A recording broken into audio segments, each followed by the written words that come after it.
Welcome. I am Houri Berberian, Meghrouni Family Presidential Chair in Armenian Studies and Director of the Center for Armenian Studies. On behalf of the Center, our co-sponsor, the History Department, and as a descendant of the survivors of the Armenian Genocide, I recognize our presence on the ancestral and unceded homeland of the Tangva and Hashim peoples. Thank you for joining us in person and via Zoom. Before introducing our speaker this evening, I wanted to share two pieces of news with you.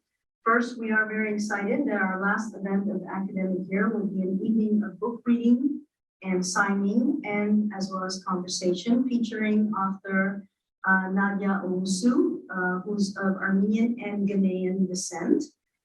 This conversation will be facilitated by our own Dr. Talar Shahinian, as well as Dr. Gilda Nisheng Forbangu. This program was made possible by an unprecedented collaboration and co-sponsorship of several partners on campus. Obviously, the Center for Armenian Studies, especially the Vahin Armenian Lecture Series, Illuminations, which is the Chancellor's Arts and Culture Initiative, the Humanities Center, Humanities Equity Advisor, and Humanities Climate Council, as well as the Departments of African American Studies, Comparative Literature, English, and History. So this is a very important event on campus, and I hope you will join us on May 26th, which is a Thursday, not a Wednesday, at 6:30 in this very room. And if you don't have a copy of Aftershocks, which is her memoir, award-winning memoir, we will have them outside or perhaps inside being sold, and you can have her sign it if you're in person. Obviously, via Zoom will make it a little more difficult for her to sign. Joke. Okay, second, I am very pleased to report that while I will be on sabbatical next year, I'm also happy to report that I will be on sabbatical next year.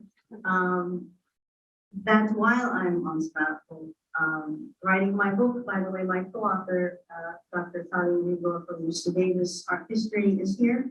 Dr. Talar Shahinian will serve as interim director of the center and thus take on the responsibilities such as programming like this. So I am very grateful to her for agreeing to take on the role of interim director, and she has my full confidence. So thank you very much. So this evening's program, I'm delighted to have with us Dr. Hrag Papazian. Hrag Papazian is a promised Armenian Institute postdoctoral fellow in the Department of Anthropology at UCLA. He earned his doctoral degree in anthropology from the University of Oxford in 2020, where his dissertation about Armenians in contemporary Turkey was awarded the Professor David Parkin Prize.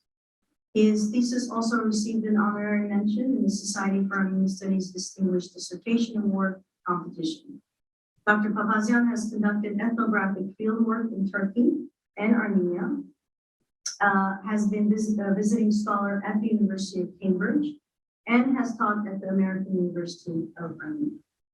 He will speak today about pushing the Cemaat's limits, Istanbul Armenians at the turn of the 21st century. We'll open the floor to questions after his lecture, first from our live audience and then from our remote audience as well, of course, as technology and time permits, and so far we've been lucky in both counts. For those of you who are on Zoom, please mute your audio during the lecture, and we will end the evening with a light reception for those of you who are here. So without further ado, I am very, very grateful to let Dr. Papazian agree to be with us. Please give him a warm welcome.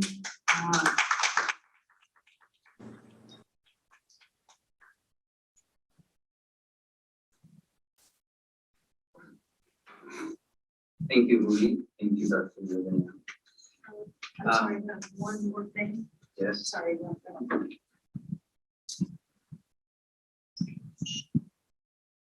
Should help with that.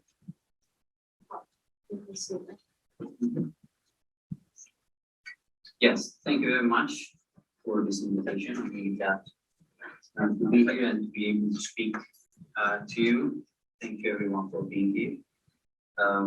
So just to give just a bit of more context about my general research, I've started my ethnographic fieldwork in Istanbul back in 2014 when I was a master's student at Oxford.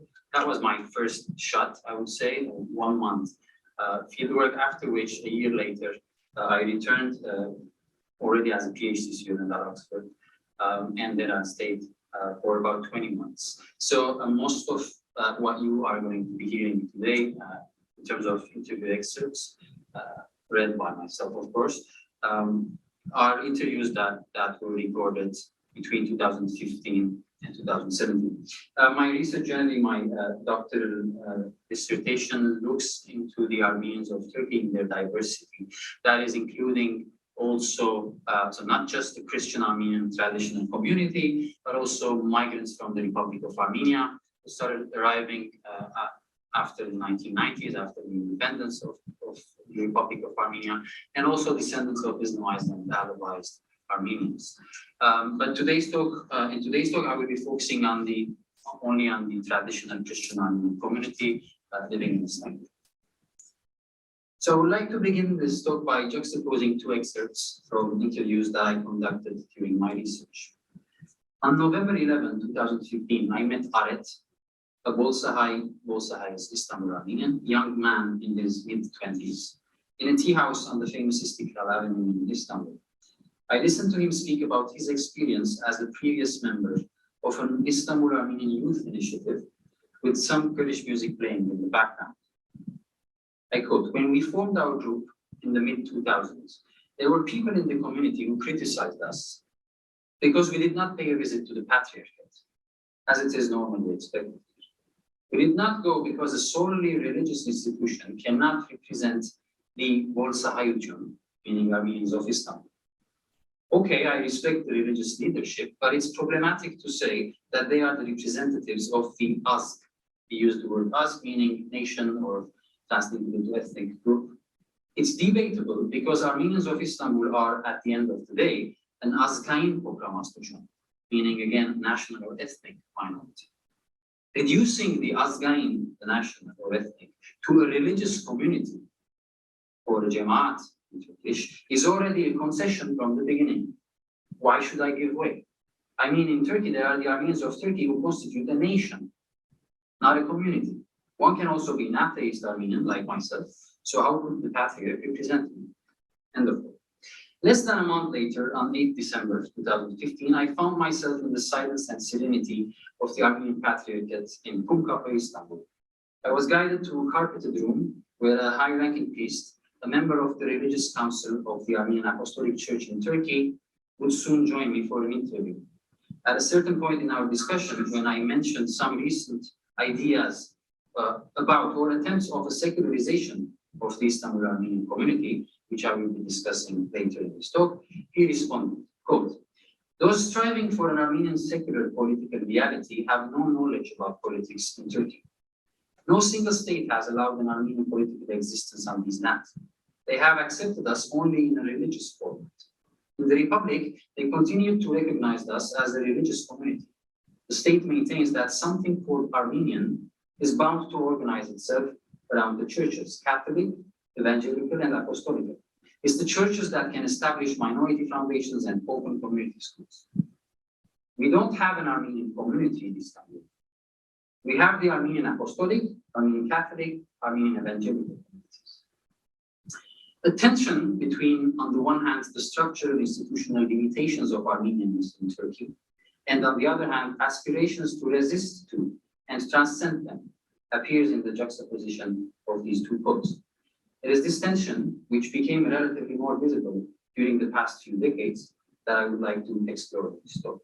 So the first half of my talk, I will devote to speaking about the limits of the Cemaat, both definitional and political limits. And then the second half, I will speak about the attempts, recent attempts to push those limits, or to try these limits and challenge these boundaries. As the priest Korelgov noted, Armenians in the Republic of Turkey have in fact been officially acknowledged and treated as a religious minority. as one of the country's non-Muslim minorities since the beginning of the history of the Republic of Turkey. The legal basis of this approach is to be found in the famous Treaty of Lausanne, signed in 1923 between the newly established Republic and the Allied forces. In Section 3 of the treaty, titled Protection of Minorities, the term minority is always preceded by the adjective non-Muslim, thus stressing the religious nature of recognized minorities. These non-Muslim minorities were not explicitly named in the treaty, but in practice, the Turkish state has always considered the Armenians, the Jews, and the Greeks as eligible for that status and for the respective minority rights, such as control over their institutions and schools where they could teach in their languages, not just Armenian. Following this logic, state representatives and the media usually refer to the non-Muslim minorities, including the Armenians, as Cemaats, a term coming from Arabic, jam'iyya, with a religious connotation, meaning religious congregation.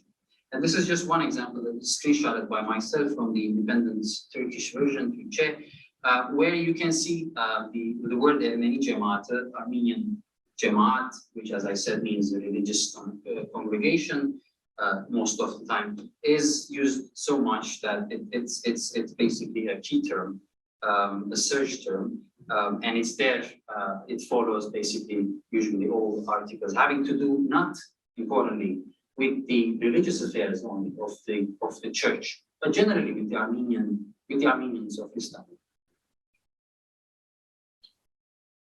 This is a photo of an old identity card that I photographed in the Association of Sivas Armenians in Istanbul. It's said to be from the 1950s, and the bearer's religion here, it's circled in red by myself. If you know Turkish, you would read Dini Ermeni. So his religion is mentioned as Ermeni, which means Armenian in Turkish. It is hard to imagine a more pertinent example attesting to the fact that Armenianness has been perceived and promoted as a religious category by the state. Whereas contemporary ideas mention Christian Armenians' religion as Christian rather than Ermeni like this, the practice of reducing Armenianness to a version of Christianity has not been waived yet in practice. Jennifer, a young Christian Armenian woman from Istanbul, recalled how a state-appointed Turkish teacher of Turkish language and literature in the Armenian school she used to attend had told her and her classmates that they, as Armenians, were simply Christian Turks. Now, this idea of being simply Christian versions of the Turk, which others among my interlocutors in Istanbul had also heard by even ordinary co-citizen Turks, appears also in the following example. And this is a photo that comes from Haber newspaper dating back to 6 June 1938. I first saw this photo on Facebook, but then I went to the archives, Gazete Arşivi, and I found the whole issue, and I was able to read the whole piece. It has several significant things, and that's why I'm showing it to you today. I'll start with what I have underlined here in red. It's basically an article written by a certain Armenian called S. Keleci, previously Kelechian. I'm going to come to that. And then just before his article begins, there's an introduction by the newspaper itself, and the newspaper represents him as, at the top, you can see bir Türk-Ermeni vatandaş teklif ediyor. As a Türk-Ermeni vatandaş, meaning as a Türk means, and that's the trick there, or Turk, but also could be understood as Turkish. So as a Turk-Armenian or Turkish-Armenian citizen, and then represented as a mezhebi itibariyle Ermeni, which means Armenian by denomination. In this case, of course, by religious denomination. But apart from showing the reduction of Armenians to a mezheb, so not just din, like in the previous case, but rather a religious denomination, and Armenians to Cemaat, this piece also clearly reflects another thing. That is the assimilationist policies of Turkish nationalist thinking in early Republican years. This state-sponsored project of Turkification, in fact, was sought to achieve not just through the production of a religious congregation definition of Armenianness, like here, or like in the previous picture, but also to the extent possible through the suppression of trans-religious, extra-religious, that is ethnic dimensions of Armenianness. And this piece serves as also as an example for that, which you can see clearly in the next page. It's the same article, it's just continued in the second page of the newspaper, the third page. And I've circled here just a few significant pieces, which I'm going to read quickly. He starts by basically his whole argument. Well, let's go back to the title. He's calling upon the other Armenians to choose their names, Turkish names, or to change their names to Turkish names. And the whole point of his article is to argue that Armenians are in fact Turks, but are Turks not just by civic nationality sense, but also they are Turks in terms of their races. He even uses the word Turk. And that's his argument. History shows that Armenians are Turks. Knowing this reality, we should not want to be registered as Armenian in our state registries anymore. In short, there exists no Armenian community, he says, interestingly resonating with the quote I started with, no Armenian schools and no Armenian language. And then he goes on to continue his argumentation. Based on the secular basis of the Republican system, he goes, we should delete the word used instead of Christian. So first is suggesting to delete the word Armenian from the sigils, the registries. The second thing is that is defining Armenian as the word used instead of Christian. Again, implementing that same logic of equalizing Armenianness as another word for Christianity, nothing more. And then he goes even further by saying Ermeni comes from Ermen, meaning man in Turkish, which is not the case, of course. Doesn't even this name tell us, he concludes, that it signifies a being that derives or originates from the Turks. So the Armenian as a being that originates from the Turk. And one last thing I would like to bring here from this piece, that at the beginning of his article, the very first sentence begins by saying that recently some of the newspapers have made good publications on Armenians' links with Turkishness, which suggests that this is not just one person's personal initiative, but it follows a certain, at least, trend of trying to portray Armenianness within particular boundaries and present it as in a way that would not contradict the Turkish nationalist project of Turkification. So the Republic has applied considerable pressure to prevent any activation and politicization of dimensions of Armenianness that go beyond the religious confessional realm. Forced to recognize at least the non-Muslim minorities that goes on under the pressure of the Allied forces, the Turkish nationalist elite had to ensure that those non-Muslim minorities would not transgress their religious definitions and would not hinder the project of a homogeneous Turkish nation. As historian Lernaik Bekçioğlu, who's here, it seems today, argues, the Turkish Republic's attitude toward minorities has been paradoxical. Indeed, whereas on the one hand, religious minorities have been treated as non-Turks, as foreigners and second-class citizens, as it had appeared in a whole series of blatantly discriminatory state policies against the non-Muslim minorities. On the other hand, the state has attempted to assimilate and Turkify them culturally and ideologically in the goal of thus neutralizing the perceived internal enemies, an example of which appears here. Now, some of the ways through which this assimilationist policies and the policy of, or the intention of suppressing all types of Armenians that transcend the religious limits, the Cemaat limits, are as follows. For instance, I would go a bit quick on them. The 1934 surname law, Soyadı Kanunu, was a law which stipulated that citizens choose Turkish names and forbade surnames that had foreign connotations, in which, again, this article fits that logic, and it comes only after 2 or 4 years after the law. As a result of which today, the IAN ending, the yan ending in Armenian family names usually, is almost absent among Armenians of Turkey today. And then there were also the assimilationist policies suppressing the Armenian language. An important policy in this regard was the Vatandaş Türkçe Konuş, Citizens Speak Turkish campaign, initiated in 1928 and occasionally re-invoked until the 1960s, which forced non-Turkish speakers to use only Turkish in public. And then there were the micro-level manifestations of this policy against language. For instance, several interlocutors of mine in the field recalled banners reading, "Turkish is the most beautiful language on earth," hung on the walls of their Armenian schools, in which they have the right to keep their languages alive, right? According to the Lausanne Treaty. The former principal of an Armenian Catholic school remembered, I quote him, "There were times 20 or 25 years ago when Armenian was under pressure even in our schools. The state inspector once asked me to remove the photographs of our alumni and keep them in a museum because their names were written in Armenian." And then finally, there are the assimilationist policies suppressing an Armenian historical memory, which is yet again something that goes beyond just the permitted religious manifestation and existence of Armenians. Even today, Armenian history is not taught in Armenian schools in Istanbul because they're not allowed to. The history of Turkey, instead, is taught only by ethnically Turkish teachers and is based on school books that do not include any information on the history and culture of minorities, including Armenians.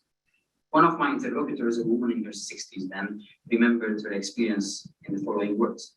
The history textbook mentioned the Akkadians and Assyrians as peoples who lived in these lands in ancient times, but not the Armenians. It mentioned Babylonia, but not Armenia. I knew it should have been there. My father had told me so.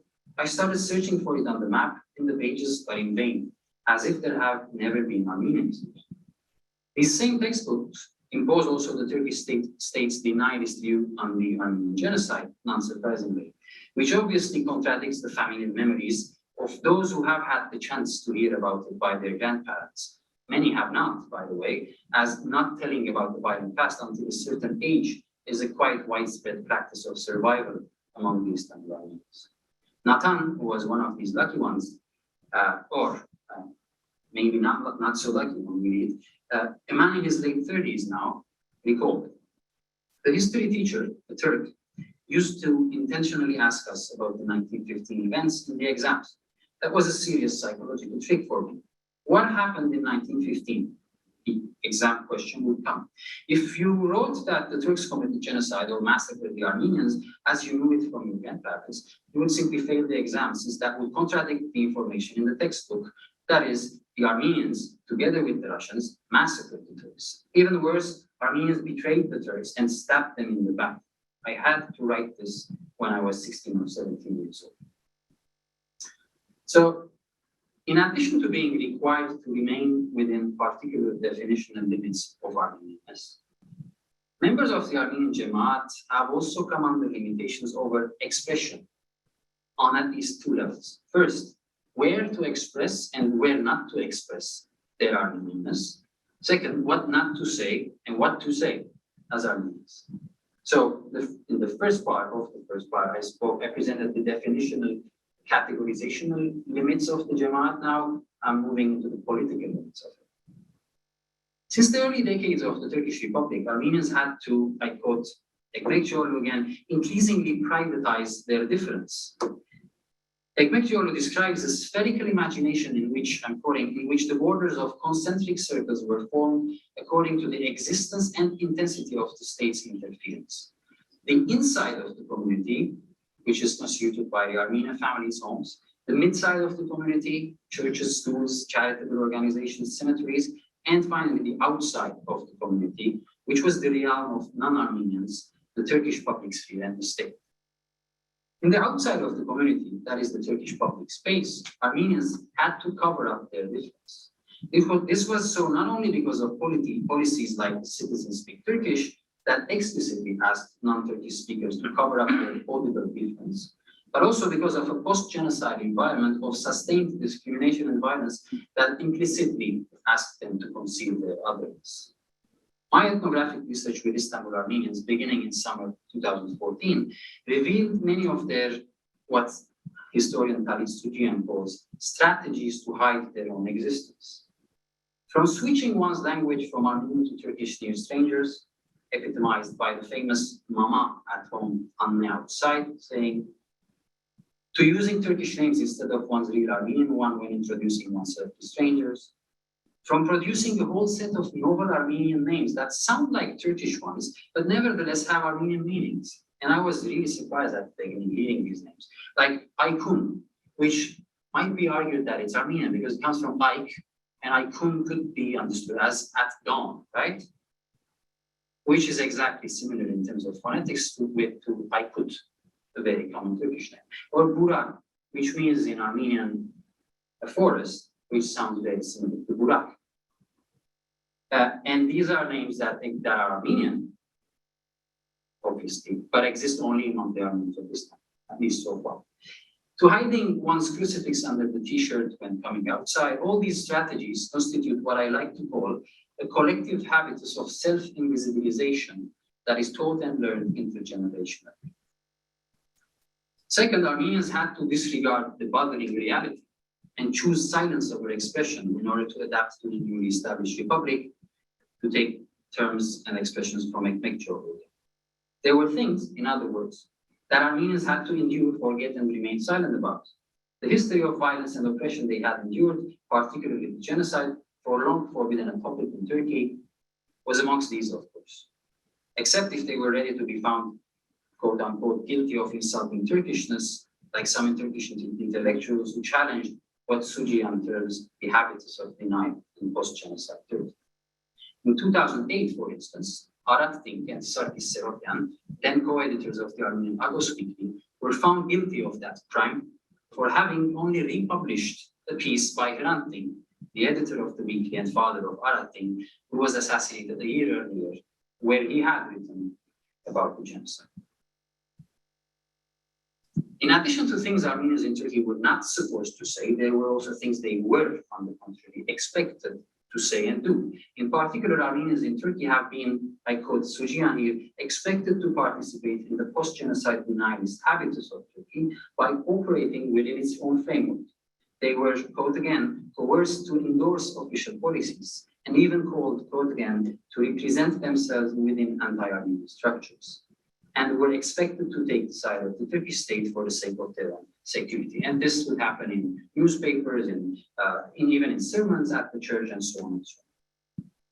Thus, the Turkish state has imposed what I call here the Cemaat limits upon its Armenian citizens, not only by proactively classifying and defining Armenians as a religious confessional denominational identity, but also by discouraging and suppressing all other options and manifestations of it through continued preventive pressure and direct punitive action whenever needed. Armenians have been expected to act within the permitted boundaries of Armenianness, that of an apolitical and loyal Cemaat. The Christian Armenian, or the Turk that is Armenian only by confession or mezheb, though a disliked foreigner, could nevertheless fit in the project of Turkification to some extent.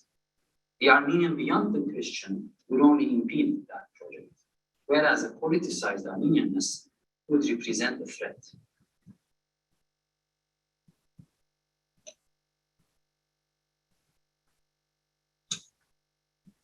Now, the second half about pushing these limits of the Cemaat. The words of Aret, quoted in the interview excerpt I began this talk with, present a challenge to these century-long state attempts of reducing Armenians to the status of a Cemaat mezheb or din, congregation denomination religion.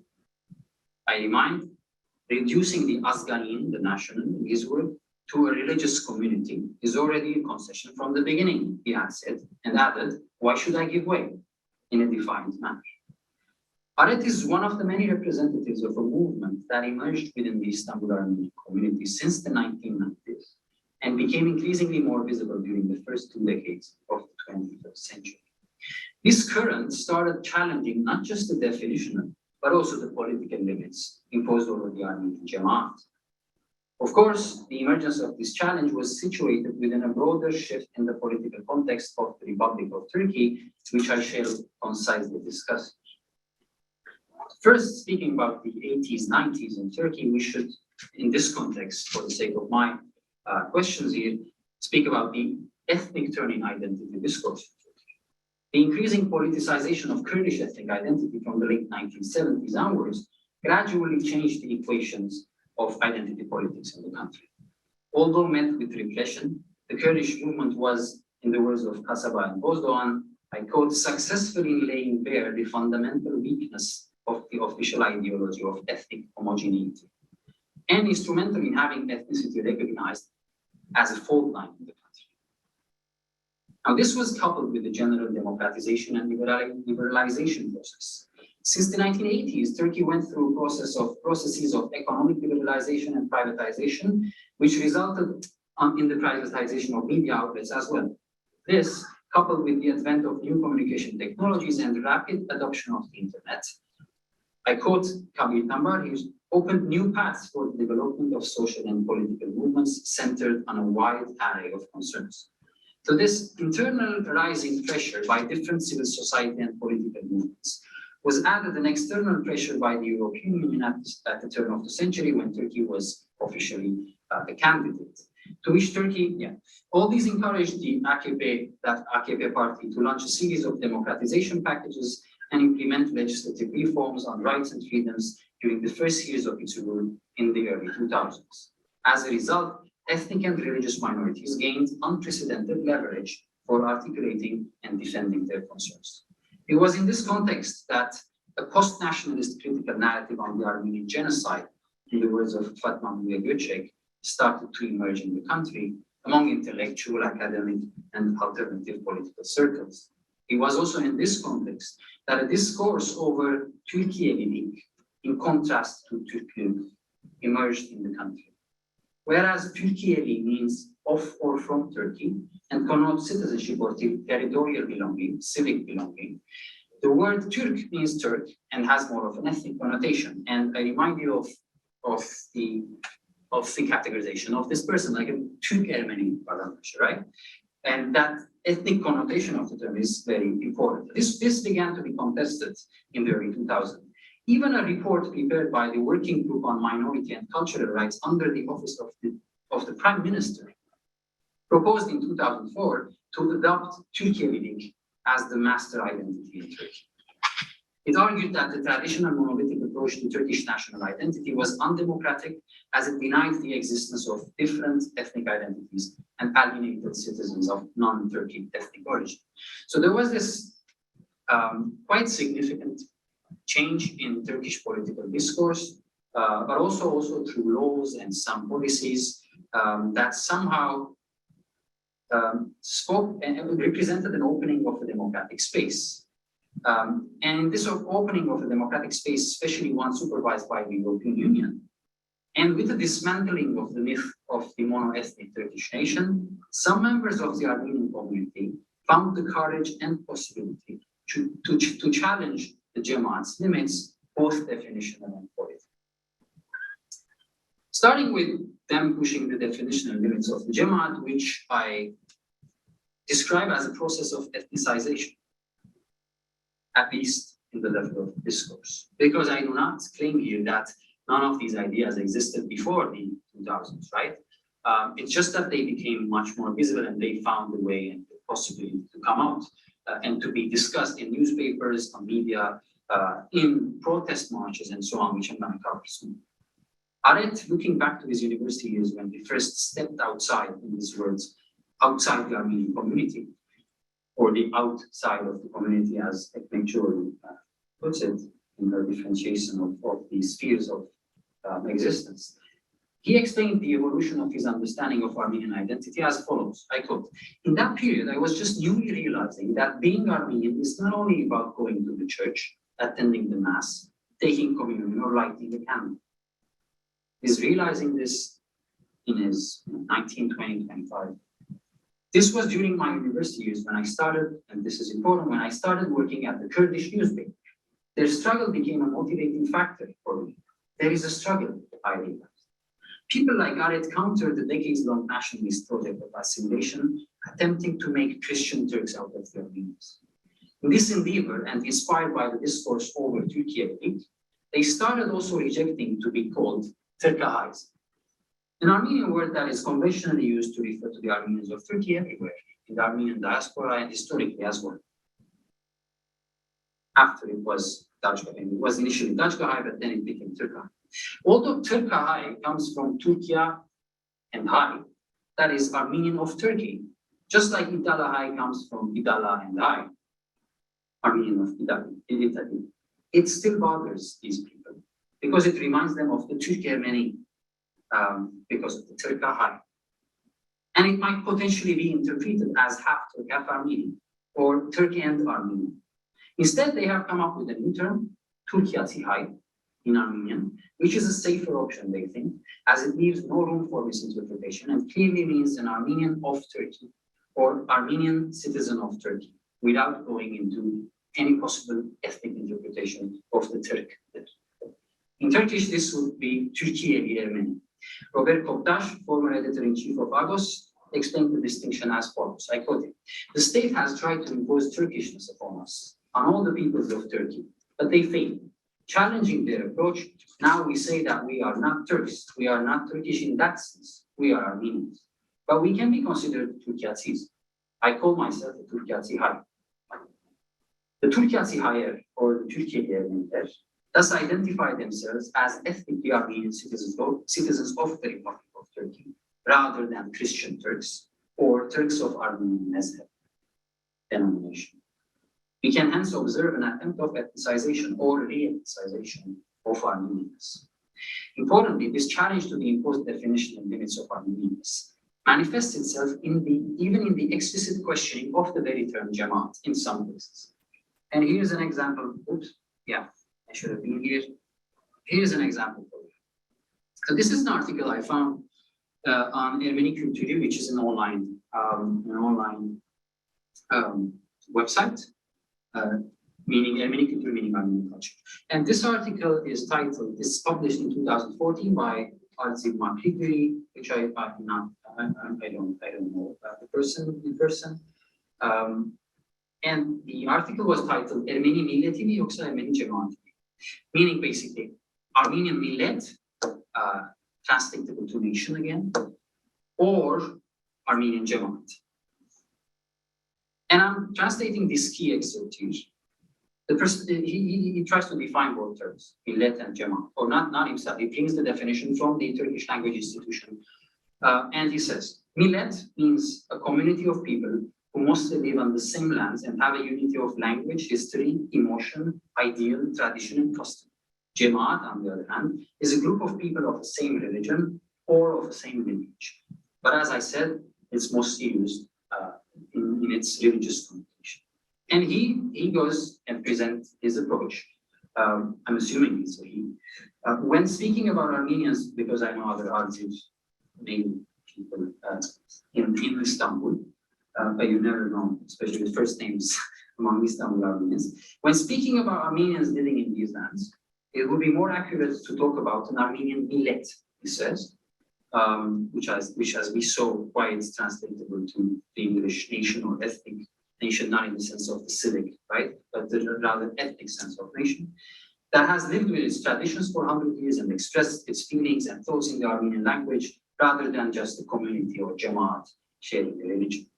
Now, interestingly, the author bases his piece on an article of which he includes some parts in this very piece, an article written back in July 1912 by Istanbul, so before the Republic of Turkey, in Ottoman times, by Istanbul Armenian intellectual Misak Kochunian, also known as Kasim. And you see the cover of the book here, republished during the past years by Zamanak newspapers. Kasim, who was the founder of Zamanak newspapers, still operating in Istanbul today. It's the oldest still operating Armenian language newspaper. In his article, Kochunian had expressed his indignation aroused by the Ottoman government's unprecedented use of the word, yes, Cemaat, in a firman sent to the Armenian Patriarch, instead of the conventional millet. In a quite critical and rebellious tone, he expresses his concern about the sudden change in the categorization term used for Armenians and wonders whether the rulers of the country are, quote, willing to insult the pride of the Armenian nation. Bringing back this article to public attention 102 years later, after its original publication, this contemporary author thus makes the same argument about the inappropriateness of the term Cemaat, implicitly asking, it seems like, Aret, why should we give way? Now, in addition to these attempts of pushing the definition and limits of the Cemaat or of the Armenians, which goes beyond the Cemaat, there have also been these attempts of pushing for an alternative system of organization and representation from within the community during these last decades. Perceiving themselves to be more than a religious group, these Istanbul Armenians find it unacceptable to be represented by the church and patriarchate.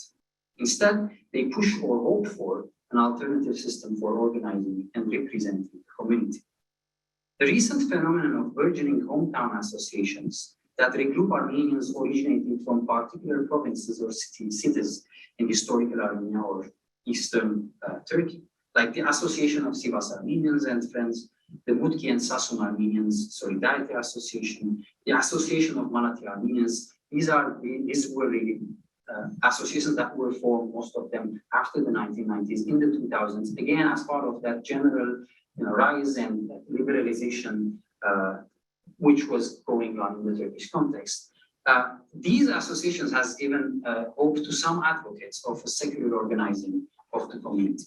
The former president of one such association spoke to me as follows, I quote him: "Religion is one thing, politics is another. I hope that these associations can form the basis of a future secular representative body of the Armenians in Turkey.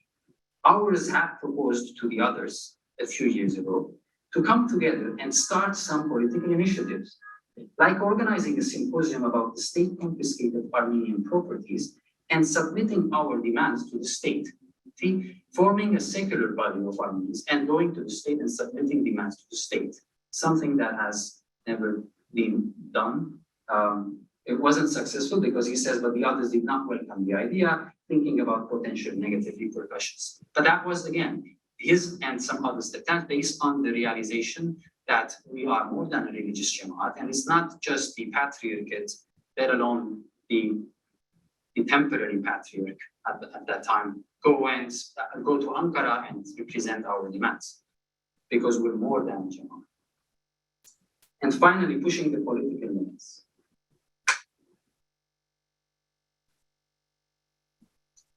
Last but not least, these last couple of decades witnessed some Istanbul Armenians daringly challenge the political limits imposed upon Armenians in Turkey.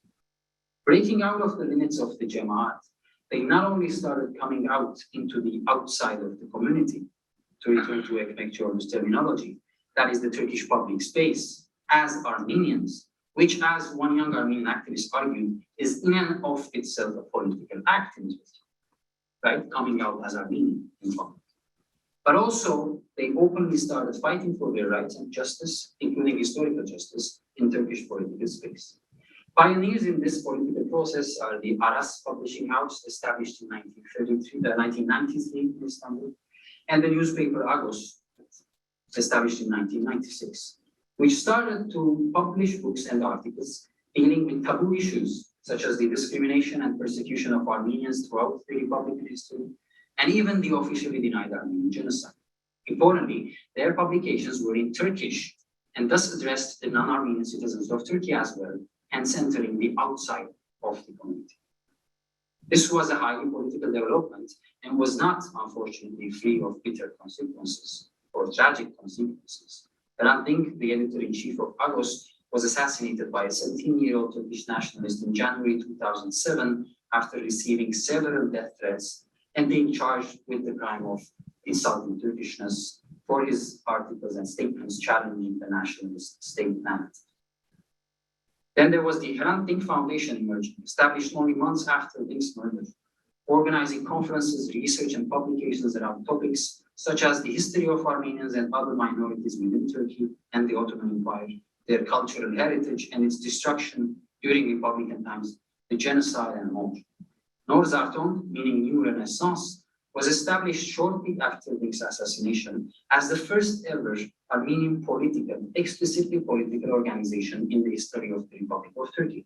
Run by a handful of leftist Armenians, Nor Zartong has been very active in attempting to make Armenian presence in the country visible, epitomized by the Buradayız, "We are here" slogan, which you can see here, and it's their logo there. And this is one of the marches, one of the protest events on April 24 in Istanbul.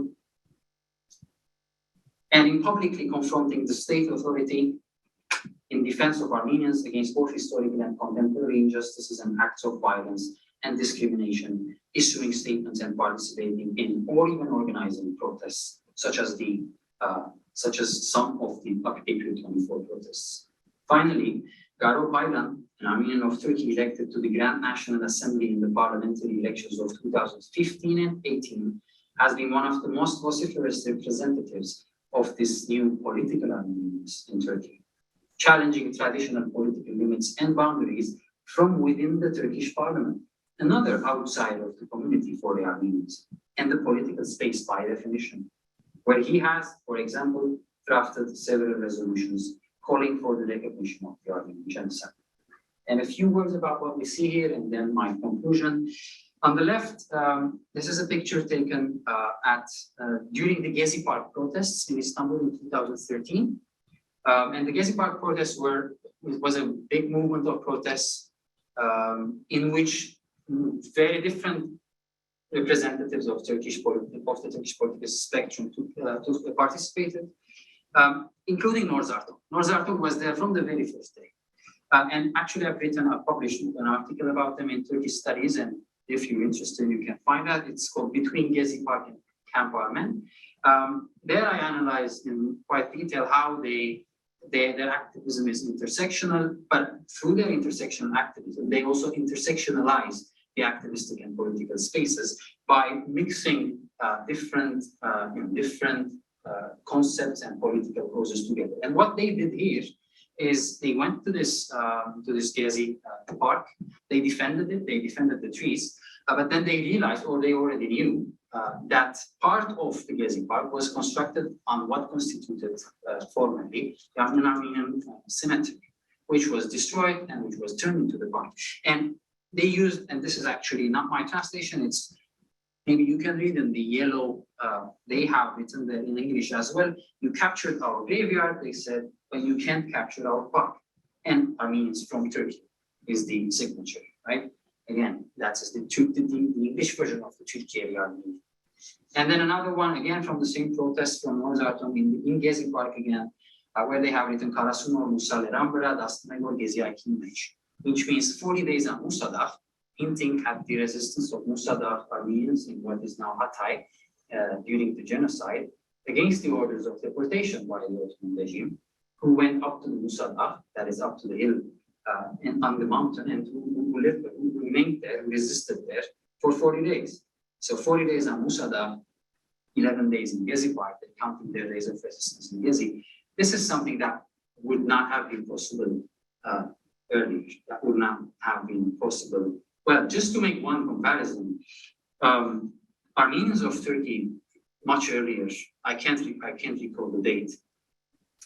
And I've read this either in the picture or Sujian's book again, which are amazing books, especially for anthropologists trying to study Armenians of Turkey today, because they give the context that is difficult to find elsewhere. Armenians of Istanbul have at times even publicly burned the book written by Franz Werfel in Istanbul. And they did this as a public show of distanciation, putting a distance between themselves and any Armenianness that goes beyond the permitted limits. And so just compare that to this, you will see this shift, you will see this really, I would say almost revolutionary acts by Nur Zartuq and the like. And then the third picture we have here is a graffiti that was quite common in the streets, on the walls in Kurtuluş, the Armenian populated neighborhood in Istanbul, when I was actually living there during my research. It's not done by Nur Zartuq. It pictures the face of Sebak Balıkçı, who is an Armenian of Turkey who got killed while doing his military service by, not during the war, but by someone else, by a Turkish nationalist doing his military service right next to him. And he was killed on April 24th. And these graffitis, again, bring the cause or the issue of the Armenian, bring it out to the public space, to the outside of the community, on the walls of Istanbul. Again, in contrast to the fact that Armenian language was banned from Turkish public space, here you've got the Armenian language back on the walls, but even in a very politicized manner, protesting the killing. And they've written Sebak Kezbidi Chumornak in Armenian, we will not forget to sell. And by the way, the guy who does this graffiti, he also does some much more simple stuff, like going on in Portuguese and just writing Paribus in Armenian letters, or just writing I thank you, like the Armenian words or Armenian letters, just letters. And that he explains by, again, I'm doing this in order to bring our visibility back to these lands where we used to exist, but we were not allowed to exist, at least publicly. And then they've written underneath in Turkish, Sevak Ermeni olduğu için askerleri durmamışız. Sevak was killed during his military service because he was Armenian. We will not let this or him be forgotten. And you've got here the photo of Garo Paylan speaking about genocide and showing the picture of one of the victims. Well, this happened by coincidence. I hadn't thought about it, but again, so you see Sevak Baruch killed on April 24, and then in 2011, and then the person of which Nazaret Berberian, he was one of the intellectuals who was also captured on April 24, but in 1950.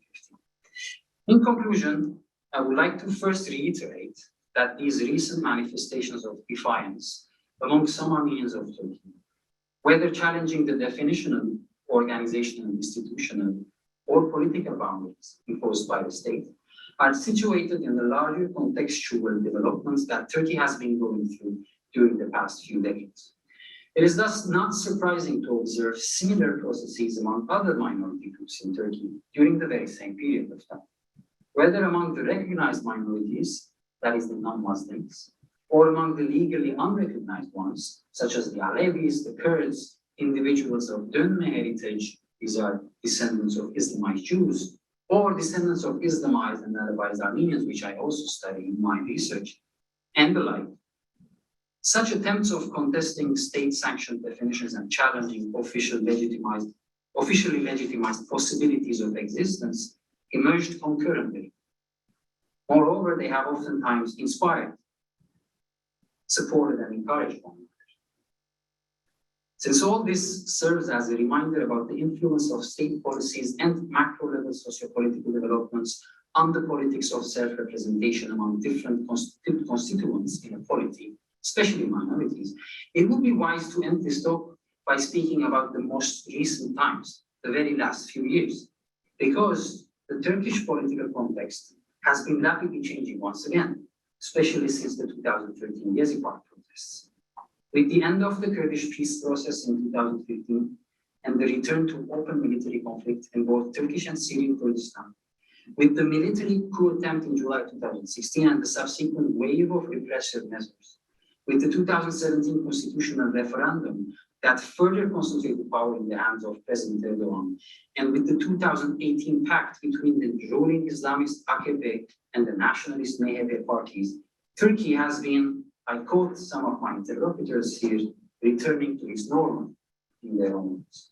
In an increasingly authoritarian context characterized by a resurgence of ethno-nationalist discourse instead of the once liberalizing rhetorics, in the words of Kabir Tambar, who studies the Alevis of Turkey. Several of the most vociferous Armenian activists, following the example of many non-Armenian co-citizens and comrades of theirs, found safer to leave the country. Whereas it had become possible to speak about the Armenian genocide and even hold public commemoration events from 2010 onwards, the state gradually reverted to its traditional approach of silencing, banning, even punishing such manifestations. In January 2017 already, Garo Paylan was temporarily suspended from the parliament for having spoken about the Armenian genocide during parliamentary discussions. 6 months later, the usage of the term Armenian genocide in the parliament was officially banned. On April 24 this year, only 10 days ago, the Istanbul Governorate banned the genocide memorial event for the first time since 2010. Most recently, about a week ago, Garo Paylan was publicly criticized by President Erdogan for drafting a resolution that called, not for the first time, for formal recognition of the genocide. Erdogan argued that Paylan's proposal amounted to high treason and promised retaliation. And recalling how Hrant Dink was threatened and what he was accused of, we cannot do anything else but perhaps raise our voice of support to Garo Paylan. Thus, after a short-lived period of relative democratization, during which some attempts of transforming how Armenianness is represented and experienced were unprecedentedly visible, one could observe the traditionally imposed limits and boundaries once again pressing down on Armenians in Turkey today. But even if these were times of exception rather than permanent change, we should be cautious, I think, not to underestimate their significance and potential long-term impact. Whereas one could count the decreasing number of protest events or conferences organized, or the increasing number of people jailed, like Osman Kavala today, another proponent of the pluralization of Turkish society and democratization, who's been jailed for life, again a week ago or so. And so, solidarity with him as well. So we cannot, whereas we cannot count these, the more cultural effect, whereas we can count these, the more cultural effect of the past 2 decades on the way many in Turkey, both Armenians and non-Armenians alike, understand and imagine Armenianness is not as easy to measure, at least not yet. If nothing else, those years of relative opening and daring defiance have made another way of being Armenian in Turkey possible to imagine and consequently, perhaps, to strive for once more. Thank you for your patience.